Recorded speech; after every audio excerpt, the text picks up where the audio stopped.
મિત્રો, વાર્તામાં આવતા નામ, પાત્ર અને ઘટના ફક્ત કાલ્પનિક છે. તેનો કોઈ પણ જીવિત કે મૃત વ્યક્તિ સાથે સંબંધ નથી. આ વાર્તા ફક્ત મનોરંજન અને શૈક્ષણિક હેતુ માટે બનાવવામાં આવેલી છે. તેને અન્યથા ન જોશો. મિત્રો, મારું ભણવાનું પૂરું થઈ ગયું હતું, પરંતુ ઘરની ગરીબીને કારણે મારે એક કરિયાણાની દુકાન પર કામે જવું પડ્યું. એક વખત શેઠ પોતાનું ટિફિન ઘરે ભૂલી ગયા અને શેઠ પણ બહાર ગયા હતા. હું એકલો જ દુકાન પર હતો. ત્યારે અચાનક કાઉન્ટર પાસે એક સુંદર મજાની છોકરી આવી. તેના હાથમાં ટિફિન હતું. તેણે હસતા હસતા મારી સામે જોયું અને પછી અંદર આવી ગઈ. તે શેઠની છોકરી હતી અને ત્યારે દુકાનમાં ફક્ત અમે બંને જ હતા. તો ચાલો મિત્રો, આખી કહાની સાંભળીએ. નમસ્કાર મિત્રો, મારું નામ રાજુ છે. મેં BA સુધીનો અભ્યાસ કર્યો છે અને અત્યારે મારી ઉંમર 28 વર્ષની છે. હું એક નાનકડા એવા ગામમાં રહું છું. મારા ઘરમાં મારા માતા પિતા અને હું એમ 3 જણા છીએ. અમારે થોડી ખેતી છે જે મારા પિતાજી સંભાળે છે. મારા ઘરની આર્થિક સ્થિતિ વધારે સારી નથી, તેથી ગામમાં જ એક કરિયાણાની દુકાનમાં હું નોકરી કરતો હતો. ત્યાં કામ કરતાં કરતાં મારી જિંદગીમાં એક એવો સમય આવ્યો જેણે બધું જ બદલી નાખ્યું. એક દિવસ શેઠ પોતાનું ટિફિન ઘરે ભૂલી ગયા. હું તેમના ઘરે ગયો. મેં જઈને ઘંટી વગાડી ત્યારે દરવાજા ઉપર એક સુંદર છોકરી ઊભી હતી. તેની ઉંમર અંદાજે લગભગ 25-26 વર્ષની હશે. તેને જોઈને હું થોડી ક્ષણ માટે ખોવાઈ ગયો. તે બોલી, "કોનું કામ છે?" ત્યારે હું ભાનમાં આવ્યો અને મેં કહ્યું, "હું ટિફિન લેવા આવ્યો છું." તેણે મને પૂછ્યું, "તમે કોણ છો?" તો મેં જવાબ આપ્યો, "હું દુકાન ઉપર કામ કરું છું." મારી વાત સાંભળીને તે હસવા લાગી અને મને અંદર બોલાવ્યો. હું સોફા ઉપર બેસી ગયો. થોડા સમય પછી તેની મમ્મી બહાર આવ્યા અને તે મને ઓળખી ગયા. મેં કહ્યું, "આંટી, શેઠનું ટિફિન ભૂલાઈ ગયું છે." ત્યારે તેની મમ્મીએ કહ્યું, "રમીલા, અંદરથી તારા પપ્પાનું ટિફિન લઈ આવ." ત્યારે મને ખબર પડી કે તે સુંદર છોકરી શેઠની છોકરી છે. તે થોડી વારમાં શેઠનું ટિફિન લઈને આવી. મેં ટિફિન લીધું અને મારી ગાડી લઈને ચાલતો થયો. પણ જતાં જતાં જ્યારે મેં પાછળ ફરીને જોયું તો રમીલા મને જોઈ રહી હતી. હું રસ્તામાં વિચારી રહ્યો હતો કે હું અહીંયા ઘણા દિવસથી કામ કરું છું, પણ મેં એને ક્યારેય કેમ નથી જોઈ. કદાચ તે બહાર ભણતી હશે કે નોકરી કરતી હશે. વિચારતા વિચારતા હું દુકાન પર પહોંચી ગયો અને પાછો કામમાં લાગી ગયો. સાંજે હું મારા ઓરડામાં સૂઈ રહ્યો હતો, પણ મને વારંવાર રમીલા દરવાજે ઊભેલી નજરે ચડતી હતી અને પછી આમ ક્યારે ઊંઘ આવી ગઈ ખબર જ ન પડી. બીજે દિવસે ફરી હું દુકાને પહોંચ્યો અને કામ કરવા લાગ્યો. શેઠ બહાર ગયા હતા. ત્યારે અચાનક દુકાનનો ફોન વાગ્યો. મેં ફોન ઉપાડ્યો તો સામેથી અવાજ આવ્યો કે, "પપ્પા, મમ્મીએ કહ્યું છે કે આવતી સમયે પનીર લઈને આવજો." મેં હસતા હસતા કહ્યું, "તમારા પપ્પા બહાર ગયા છે અને હું રમેશ બોલું છું." મારો અવાજ સાંભળીને તેણે કહ્યું, "સોરી." બસ આટલું કહીને ફોન મૂકી દીધો. તેનો અવાજ ખૂબ જ મીઠો અને મધુર હતો. જ્યારે બજારમાંથી શેઠ દુકાને પાછા આવ્યા તો મેં તેને ફોન વિશે વાત કરી. બીજે દિવસે ફરી શેઠ ઉઘરાણી કરવા માટે બહાર ગયા હતા અને આજે પણ તે ટિફિન ભૂલી ગયા હતા. પણ આજે તેની દીકરી રમીલા ટિફિન દેવા દુકાને આવી. તે કાઉન્ટર પાસે આવી અને હસતા હસતા બોલી, "પપ્પા ક્યાં છે?" મેં તેને કહ્યું, "પપ્પા બહાર ગયા છે." પછી તે અંદર આવી અને ખુરશી પર બેસી ગઈ. હું આવતા ગ્રાહકોને સામાન આપતો હતો અને તે મને જોઈ રહી હતી. તેણે પૂછ્યું, તમે કેટલું ભણ્યા છો? મેં કહ્યું, મેં BA પૂરું કર્યું છે. ત્યારે તેને થોડું આશ્ચર્ય થયું અને તેણે કહ્યું, BA કર્યા પછી પણ તમે દુકાનમાં નોકરી કરો છો? મેં હસતા હસતા જવાબ આપ્યો, ઘરની પરિસ્થિતિને કારણે આગળ અભ્યાસ ન કરી શક્યો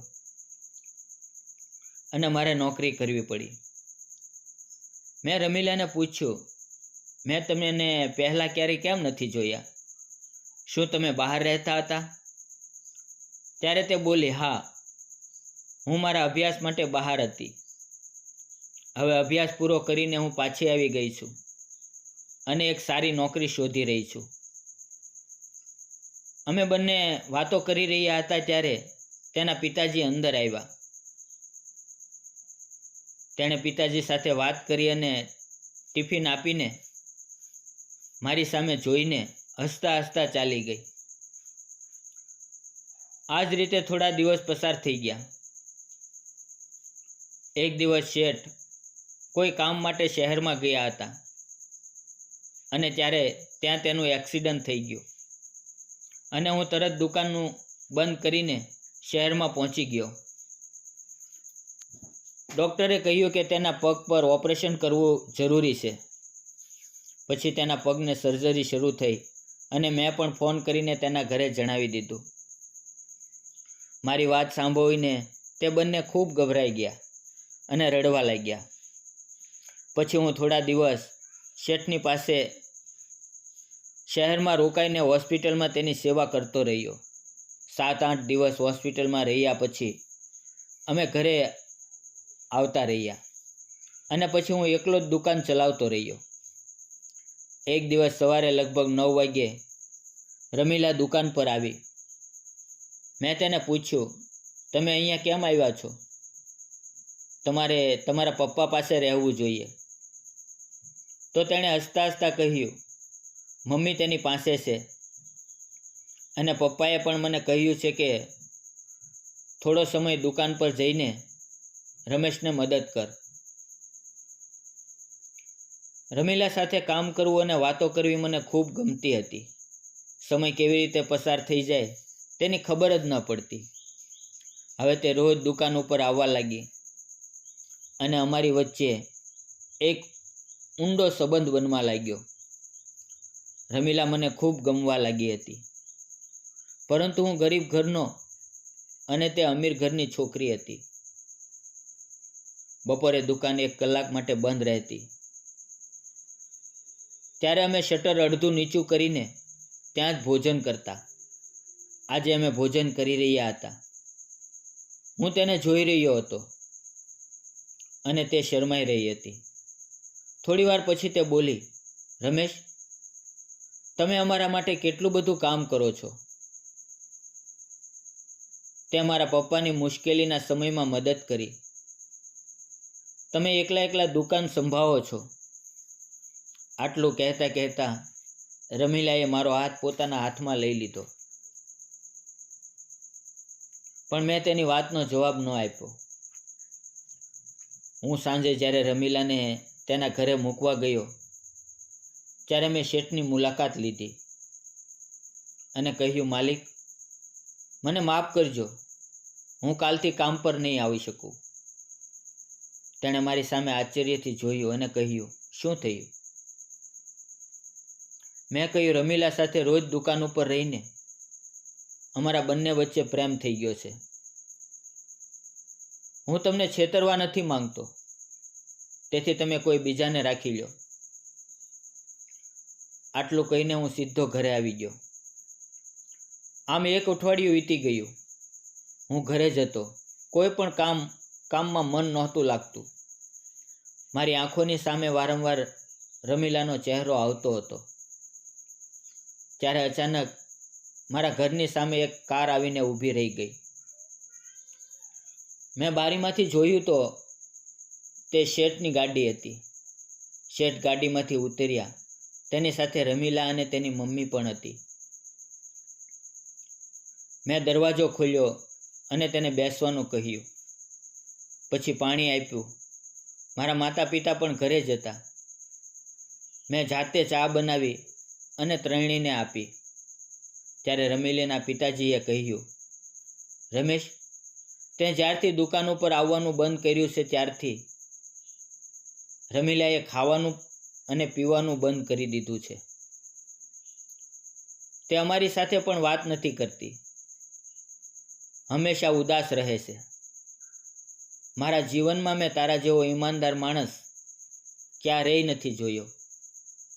જ્યારે મારી ઉપર સંકટ આવ્યું ત્યારે તું શહેર સુધી આવ્યો, મારી મદદ કરી, દિવસ રાત મારી સાથે રહ્યો અને પછી તે દુકાન પણ સંભાળી. મને ક્યારેય પણ તારા કારણે કોઈ તકલીફ નથી થઈ. તું ખૂબ જ સાચો અને સારો માણસ છે. મારી દીકરીનું જીવન બરબાદ ન થાય એ માટે તે નોકરી પણ છોડી દીધી. કહેતા કહેતા તેની આંખો ભીની થઈ ગઈ અને મારી આંખો પણ ભીની થઈ ગઈ. તેણે મને પૂછ્યું, શું તને પણ મારી દીકરી ગમે છે? મેં હામાં માથું હલાવ્યું. ત્યારે માલિકે રમીલાનો હાથ પોતાના હાથમાં લીધો અને મારો હાથ પકડી અને બંનેના હાથ જોડાવી દીધા. રમીલા મારી તરફ જોઈ રહી હતી.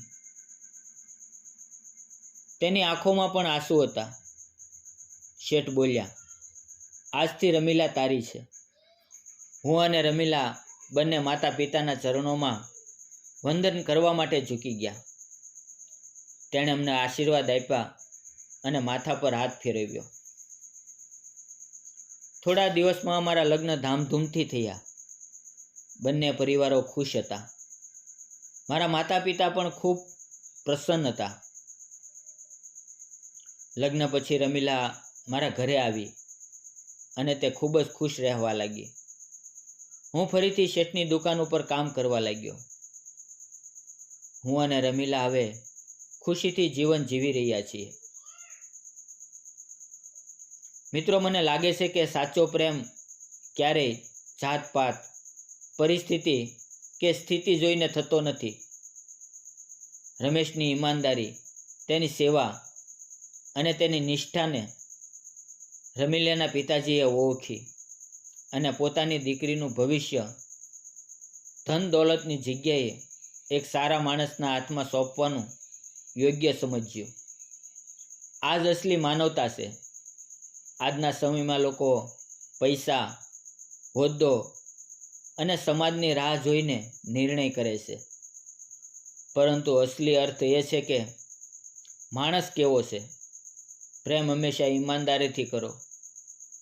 કોઈના ભરોસાને તોડશો નહીં, કારણ કે માણસ પ્રેમથી નહીં પરંતુ પોતાની સચ્ચાઈ અને ઈમાનદારીથી દિલ જીતશે. જો તમને અમારી પ્રેમ કહાની ગમી હોય તો વાર્તાને લાઈક કરો, ચેનલને શેર કરો અને હા, કોમેન્ટ જરૂર કરજો. અને જતાં મિત્રો, સબસ્ક્રાઈબ કરવાનું ભૂલશો નહીં. ફરી મળશું આવતીકાલે એક નવી વાર્તાની અંદર. ત્યાં સુધી આવજો અને વિડીયો જોવા બદલ આપ સૌ મિત્રોનો ધન્યવાદ મિત્રો.